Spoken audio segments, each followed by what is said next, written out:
Voz de la Patria Grande. En los últimos días, la región de Kursk, en el suroeste de Rusia, ha sido escenario de una operación militar sorprendente que ha alterado las dinámicas del conflicto. A inicios de marzo, las fuerzas rusas lanzaron una audaz maniobra, infiltrándose profundamente en la retaguardia ucraniana en la ciudad de Sudzha, utilizando un gasoducto como ruta secreta para avanzar tras las líneas enemigas. La operación, realizada con total sigilo, involucró a unidades como la 11ª Brigada de Asalto Aerotransportado y las Fuerzas Especiales Akhmat. Durante meses, los soldados prepararon el gasoducto para ser usado como un túnel, instalando ventilación y acondicionando salidas para poder respirar en el angosto y claustrofóbico espacio. ¿Qué pasa con el oxígeno? Hay problemas. Oí que tosías todo el tiempo. ¿Cuánto ayudan realmente los orificios de ventilación? Pues mucho, ayudan bastante. Escucha, cuando los muchachos iban en fila, se detenían y se turnaban para respirar. ¿Cómo lo organizaron? Íbamos a una distancia de 10 metros, en grupos de 5 personas. Cuando nos deteníamos, había una distancia de 2 metros entre cada uno. Había pequeños espacios. Entre ellos, uno podía hacer una pausa y mantener la distancia para respirar con más facilidad. ¿Cómo has superado el trayecto? Con la ayuda de Dios. En algunos puntos no había suficiente aire, el oxígeno se estaba acabando, nuestros compañeros se estaban sintiendo mal, algunas decisiones se tomaron para devolver a la mitad del grupo. Nuestra carga consistía en 6 bolsas de alimentos que teníamos que llevar a 4 compañías militares, proporcionándoles agua y comida, porque nuestros compañeros pasaron sin comida 5 días. En 6 días recorrieron casi 15 kilómetros, haciendo pequeñas pausas para respirar el escaso oxígeno o alimentándose con sus mínimas provisiones. Para ello, establecieron un protocolo.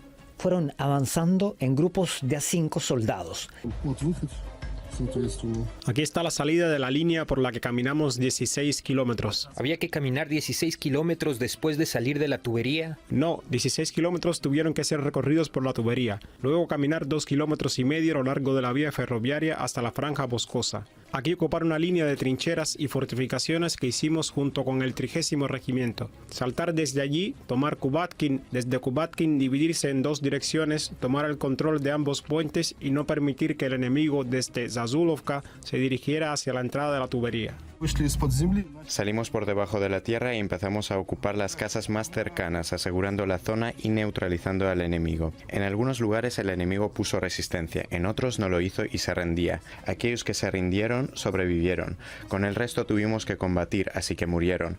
El enemigo se muestra inseguro, se siente pánico en comparación con los meses anteriores, cuando su resistencia era mucho más fuerte que la de ahora. Además, gracias a la guerra electrónica que desplegamos en la retaguardia, logramos bloquear las comunicaciones del enemigo con sus unidades. En consecuencia, esto impidió el control y la gestión de sus tropas. Debido a esto, entraron en pánico y huyeron hacia la frontera. La operación también provocó la destrucción de numerosos tanques y vehículos de combate ucranianos, con pérdida que superarían miles de bajas en la región.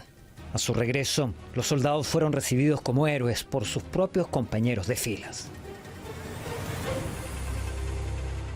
Y ya en territorio seguro, los héroes rusos recibieron asistencia médica y los agradecimientos del gobernador interino de Kursk.